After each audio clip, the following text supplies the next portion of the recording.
Israel और Hamas युद्ध के बीच लाल सागर में हूती कहर का दूसरा नाम बन गया है, जिससे इजरायल और अमेरिका के जहाज थर-थर कांप रहे हैं।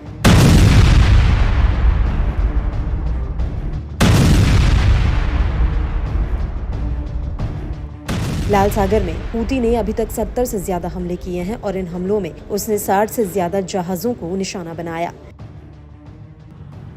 इन हमलों से अमेरिका की नौसेना भी अछूती नहीं है।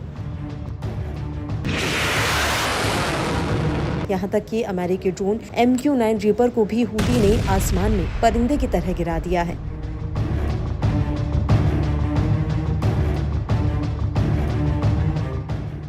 और अब हूती ने एक बार फिर से अमेरिका को एक बहुत बड़ी चोट दी है। दरअसल हूती का कहना है कि उसने सादा प्रांत में जासूसी के लिए मंडरा रहे अमेरिकी MQ-9 रीपर ड्रोन को मार गिराया है। बड़ी बात यह है कि पिछले 72 घंटों में ये दूसरा ड्रोन है जिसे हूती ने गिरा दिया। इससे पहले पिछले हफ्ते हूती ने मारिब प्रांत में अमेरिका के एक MQ-9 रीपर ड्रोन को मार गिराया था। इस तरह से 7 अक्टूबर 2023 से अब तक हूती अमेरिका के 9 MQ-9 ड्रोन्स को मार गिरा चुका है। वहीं अब हालिया हमले को लेकर भी हूती का बयान आ गया है। इस हमले को लेकर हूती के प्रवक्ता ब्रिगेडियर जनरल याह्या सारी ने भी पुष्टि की है।